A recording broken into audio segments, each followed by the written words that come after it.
Bonjour, bienvenue dans cette émission Chrétiens orientaux. Aujourd'hui, exceptionnellement, nous ne sommes pas dans une église, mais au Petit Palais à Paris. Ce musée abrite une des collections les plus importantes de France d'icônes byzantines. Ce matin, je vous propose de découvrir l'art de l'icône en visitant l'exposition grâce à sa conservatrice, Raphaël Ziadé.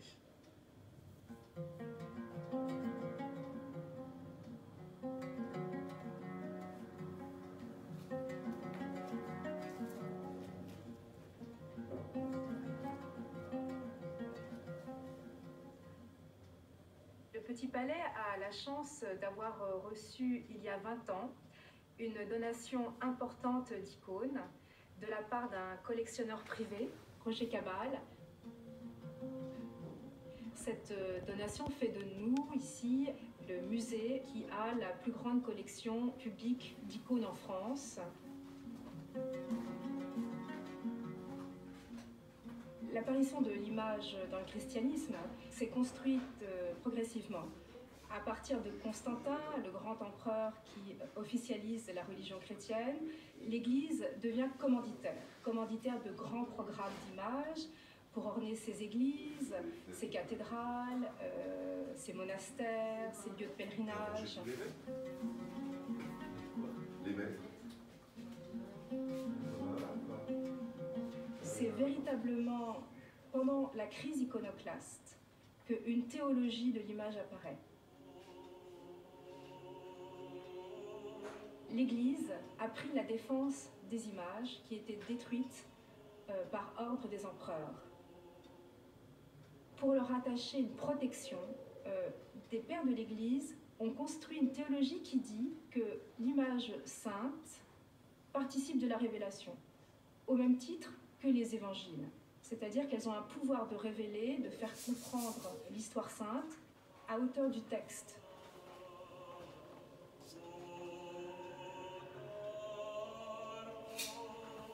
Le Christ s'étant donné à voir par l'incarnation, il pouvait être représenté. En d'autres termes, par le Christ, Dieu s'est donné à voir à l'humanité, il a pris un visage.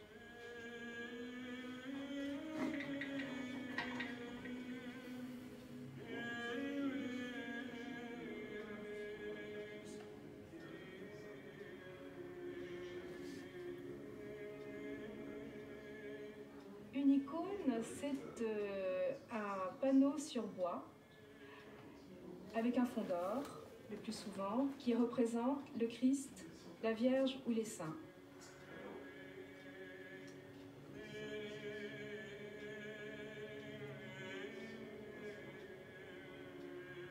Ces images servent à prier.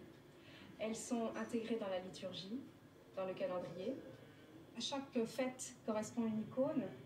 Par exemple, la Dormition, le 15 août. Elles servent aussi à illustrer des histoires de la Bible, des histoires du Nouveau Testament. Elles ont ce double statut, prier, illustrer, donc enseigner.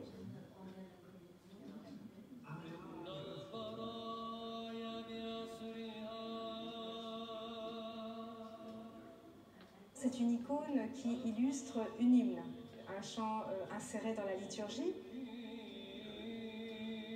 On a là devant nous un très grand peintre, un génie de la miniature qui a su mettre sur un espace de 50 cm sur 50 toute l'histoire du salut.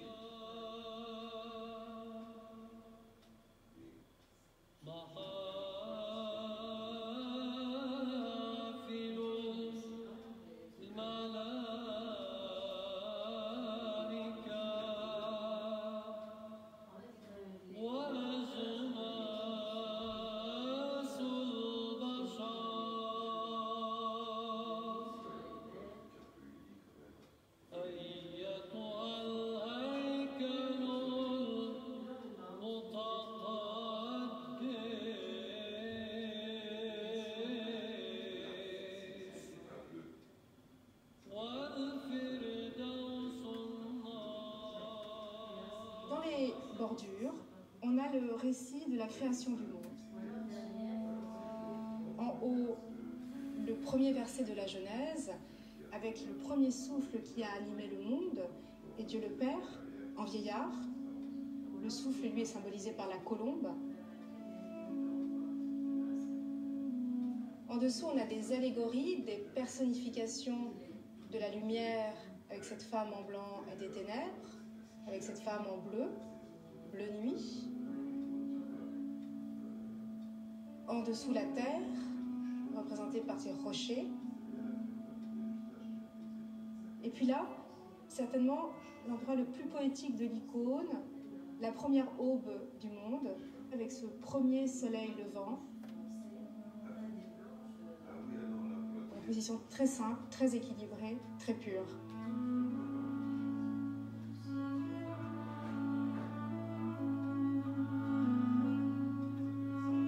Et en dessous, c'est la création d'Adam, avec la Trinité.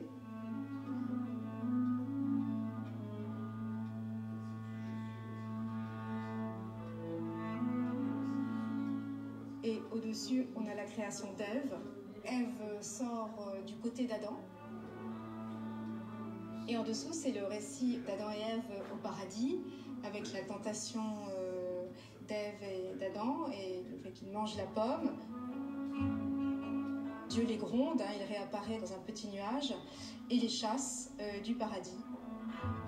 Ils sortent habillés par cette porte, et ils sont chassés, menés dehors par un ange en rouge.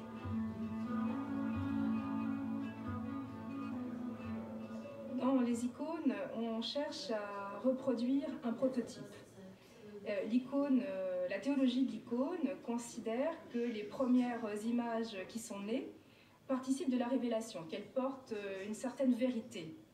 Et cette vérité, on ne peut pas y toucher. Elle est intrinsèque, elle est théologique. La scène de la nativité, la scène de la résurrection, qu'on appelle la descente aux limbes, la scène de la dormition, la mort de la Vierge, ont toutes une vérité que les peintres s'attachent à transmettre de génération en génération.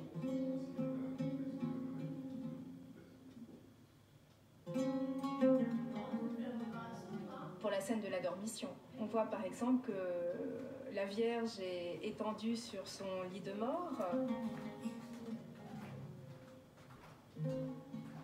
Le Christ reçoit l'âme de sa mère, représentée comme un bébé emmailloté qu'il porte dans ses bras.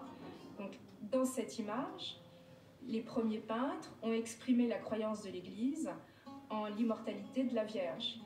Elle n'a pas été mise au tombeau, elle est montée directement au ciel. Donc la scène de la dormition exprime cela. L'exemple de la Mère de Dieu est vraiment intéressant parce qu'on voit bien qu'il y a l'importance du prototype, l'importance du premier portrait.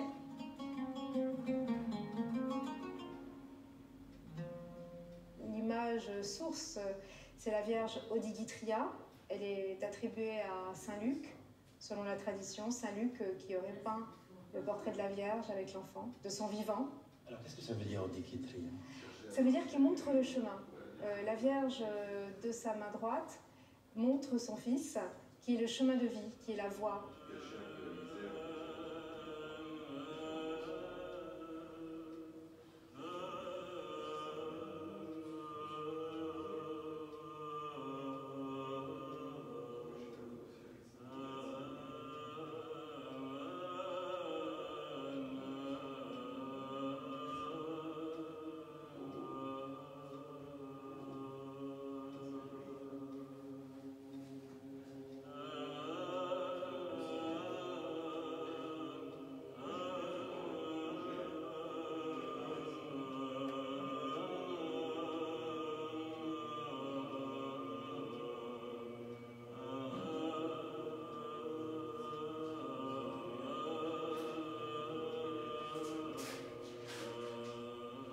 Entre une Vierge à l'enfant occidental et une Vierge à l'enfant oriental, il y a une grande différence.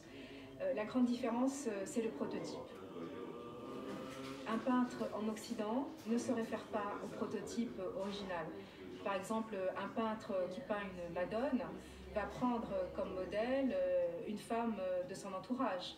Donc on va se retrouver avec une très jolie italienne, blonde, qui porte un costume de son époque. alors que le peintre d'icônes, quelle que soit l'époque où il se trouve, se réfère pour la Vierge au prototype.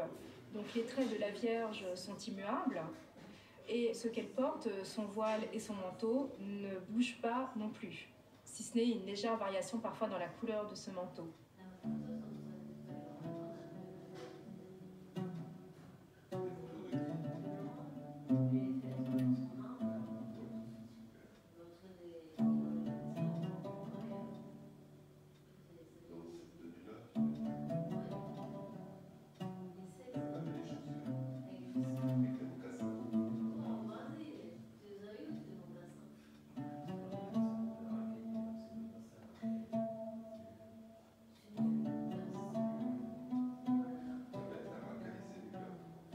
L'or est présent sur les icônes quand le commanditaire a assez d'argent pour qu'il y en ait. Dieu se manifeste de diverses façons, mais aussi par la lumière. Et l'or, par sa qualité de métal qui renvoie la lumière, brille et exprime cette présence de Dieu.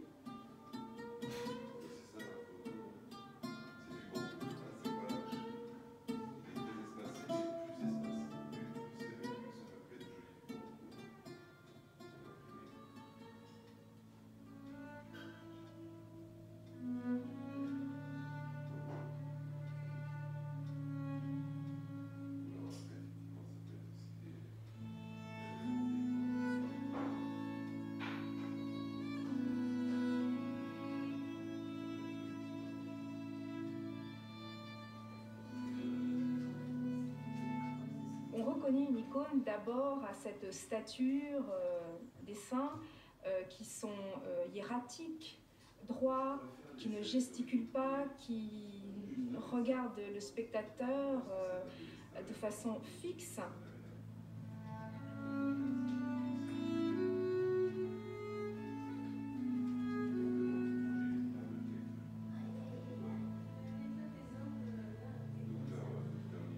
C'est la posture de ceux qui ne sont plus dans la vie, mais qui sont déjà dans l'éternité.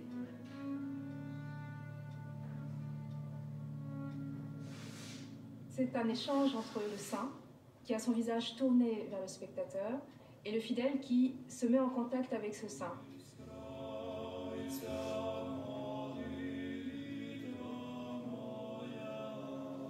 On a la chance au Petit Palais d'avoir toute une collection d'icônes dédiées aux saints. Ce sont des icônes privées, donc choisies par les fidèles pour leurs propres usages. On peut offrir un Saint-Antoine à un petit Antoine, Saint-Antoine du désert, le fondateur de la vie monastique, un autre très grand moine ermite, Saint Siméon, le stylite, qui a vécu toute sa vie en haut d'une colonne. On le voit ici dans le fût de cette colonne. Ici, une petite icône très fine de Saint-Pierre âgé, avec une barbe blanche très fournie, et de même une chevelure sur le crâne encore très abondante et elle-même très soignée. Une femme, Sainte Marie l'Égyptienne, qui était une prostituée d'Alexandrie, qui s'est convertie en rentrant dans l'église de la Résurrection, le Saint-Sépulcre, et à partir de ce moment, elle a décidé de vivre toute sa vie au désert, 40 ans de vie au désert. On la voit ici habillée à la façon des ermites, avec un simple vêtement sur son corps dénudé. Et là, elle reçoit la communion d'un prêtre, Sosine, qui lui rend visite juste avant sa mort.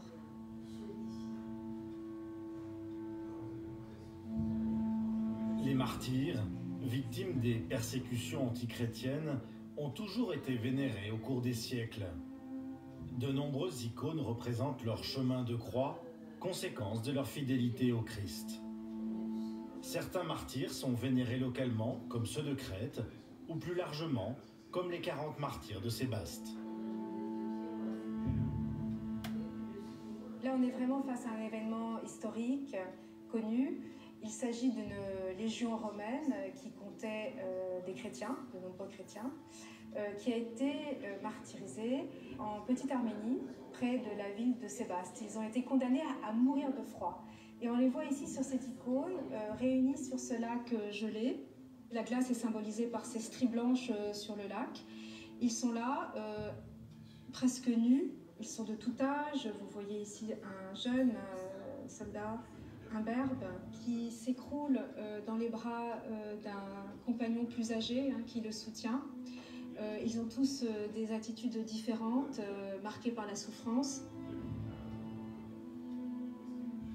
L'un d'eux désigne le Christ de sa main, le Christ qui est là, qui assiste les martyrs. Il a préparé les couronnes de la victoire. Il y a 40 couronnes qui sont peintes et qui attendent les martyrs.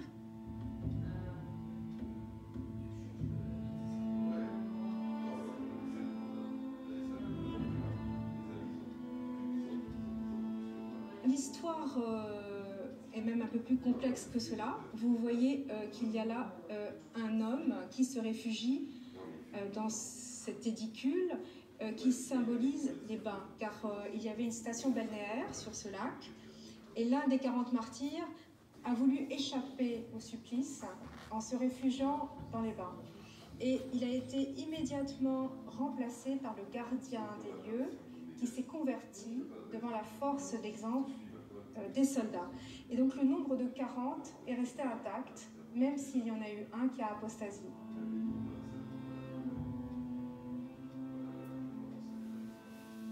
Et une des idées véhiculées par le martyr, c'est que sous les apparences de faiblesse, on pourrait penser que les victimes ont perdu.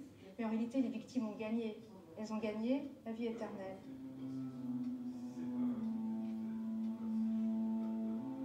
Le Christ est celui qui vraiment leur donne la force.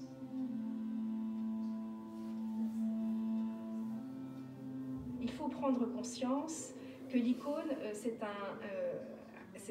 un objet qui s'est transmis d'âge en âge, mais dans une zone géographique très large, qui part de l'Empire romain d'Orient, mais qui va gagner par l'Empire byzantin, qui est la suite, qui va gagner tous les Balkans, et la Russie va hériter de l'icône en se convertissant au christianisme. L'icône est présente au Moyen-Orient et jusqu'en Éthiopie. Donc on a une aire géographique immense. Donc les influences artistiques, les évolutions sont inévitables. Donc on a à la fois dans l'icône une conservation théologique et en même temps des évolutions stylistiques. Cette icône est un véritable symbole de la rencontre entre Orient et Occident. Elle a été peinte en Crète autour de 1500 et la Crète était alors vénitienne. C'est un endroit où se réfugient les peintres byzantins à la chute de l'Empire byzantin en 1453. Alors il faut imaginer ces peintres byzantins en contact avec leurs collègues italiens qui viennent en Crète. Et tout ça est très fécond. Et cette icône reflète cette rencontre. Elle est parcourue de haut en bas par cette diagonale, en dessous de laquelle est située la scène principale, la Nativité du Christ, traitée à la façon byzantine. Tandis qu'au-dessus de la diagonale, on a au contraire un paysage à l'italienne qui vient remplacer le fond d'or habituel.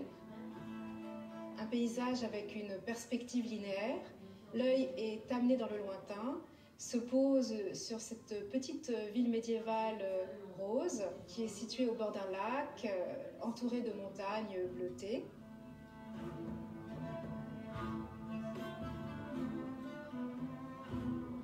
C'est tout à fait une scène qu'aurait pu peindre Léonard de Vinci lui-même ou Raphaël, tandis que sous la diagonale, on a le traitement de la nativité à la byzantine.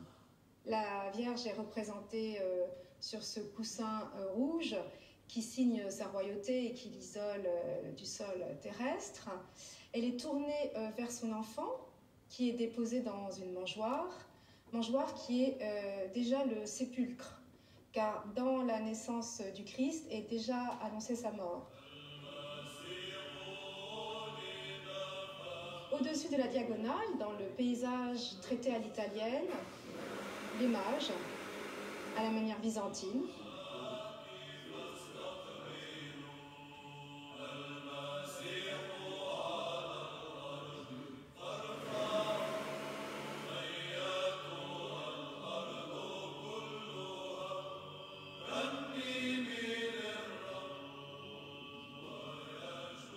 Et là, une annonce au berger, plutôt italienne, et deux anges, un à la manière grecque et un à la manière italienne. Donc on voit ici comment le peintre s'est véritablement livré à un exercice où il démontre sa capacité à peindre de deux façons, italienne et byzantine, et c'est certainement une démonstration en vue de commande. Parmi les trésors du Petit Palais, on trouve aussi des représentations en ivoire. Ces sculptures en relief sont aussi des objets de piété. Cette Vierge en majesté, trônant avec Jésus enfant, date du Xe siècle. Elle a été faite à Constantinople. À côté des salles d'exposition, on sauvegarde aussi d'autres richesses de l'art sacré oriental. Alors parmi les trésors cachés que nous avons ici au Petit Palais, elle vient d'être restaurée. C'est cette icône, dite icône maronite. Et pourtant, on a l'impression de voir une icône byzantine. Expliquez-nous. Alors, c'est une icône maronite, d'abord parce qu'elle appartient au patriarcat maronite, où elle a été toujours conservée. Elle est maronite aussi grâce à cette inscription en syriaque, langue liturgique des maronites, qui désigne les deux donateurs qui ont commandé cette très belle icône. Et ces deux donateurs eux-mêmes ont tout de prélats maronites.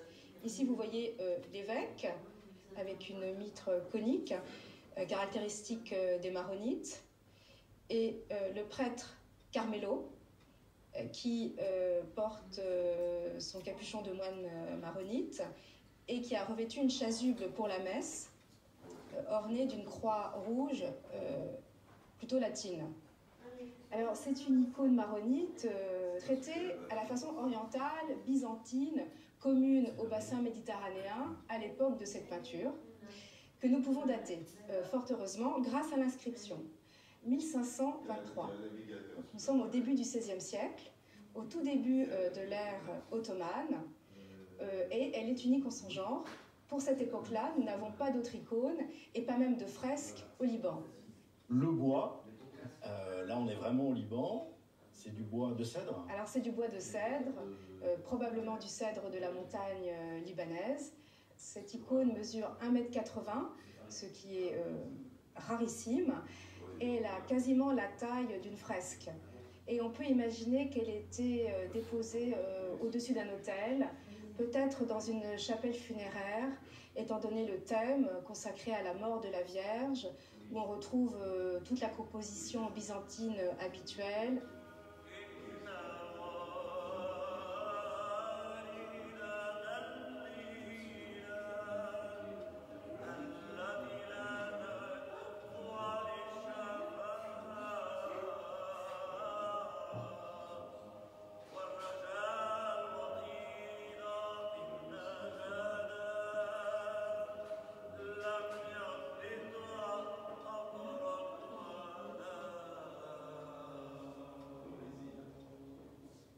Le Petit Palais a d'autres sortes d'images byzantines qui, elles, ne sont pas sur bois, mais qui sont des images brodées, brodées par des mains féminines à Constantinople, à la fin du XVIIe siècle, dans un atelier très célèbre, l'atelier de la fameuse Despinetta, la plus grande brodeuse de Constantinople.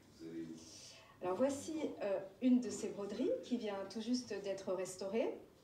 C'est une petite image de la Vierge à l'enfant, le Dikitria, qui montre le chemin, son fils, brodé en fil métallique, d'or, d'argent, et aussi en fil de soie, de différentes couleurs qui permettent un modelé extrêmement fin de toutes les chairs, le visage, les mains, avec des tons clair-obscurs extrêmement subtils qu'on peut voir à l'œil nu. Je pense que c'est une image de dévotion. On a la volonté de donner le même effet que l'icône.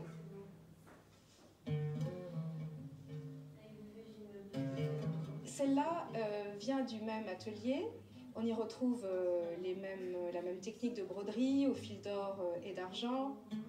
C'est une des plus grandes fêtes de la liturgie, la transfiguration du Christ.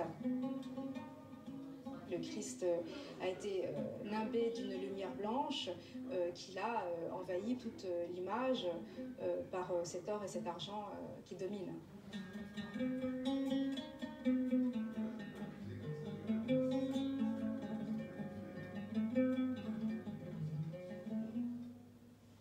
Alors là, on découvre une œuvre qui va être exposée à partir du mois de septembre.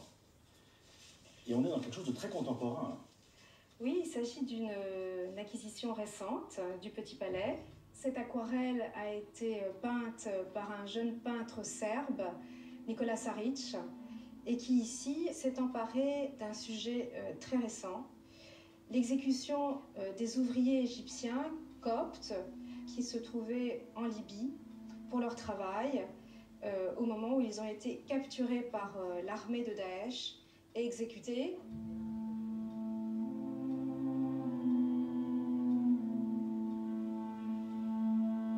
Ils étaient alignés sur une plage. Ici, le peintre a repris cet alignement, mais en faisant cette forme de U qui donne une unité à ce groupe, qui en font un cœur qu'accueille le Christ qui porte lui-même la même couleur que les martyrs, avec lequel il est en osmose. Alors bien sûr, c'est une interprétation chrétienne et martyrologique de cet assassinat.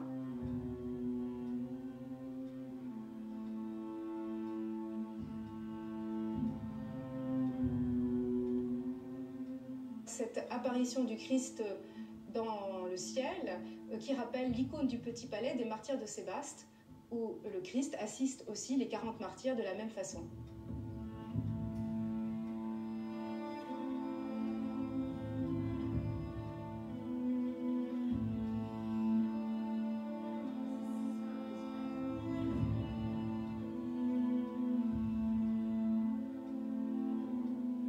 Cette aquarelle qui a ce sens théologique est-elle une icône? Alors ce n'est pas une icône au sens où elle est passée directement de l'atelier de l'artiste à un musée. Pour qu'il y ait une icône, il faut généralement 3 critères réunis. Un sujet saint, là nous l'avons, un peintre qui peint dans une intention de prière. Là j'imagine que le peintre a eu cette démarche, mais encore faudrait-il l'interroger. Et il faut aussi une réception, il faut un regard croyant posé sur l'œuvre. Et là, il n'y a pas eu d'intégration de cette image dans une église, dans une liturgie ou dans une famille croyante. Nous sommes dans un musée laïque français. Donc je dirais qu'elle n'a pas été investie de ce regard croyant. Néanmoins, c'est une œuvre qui est passionnante. Cette rencontre d'éléments très contemporains et d'une profondeur historique est unique et méritait de rentrer au musée.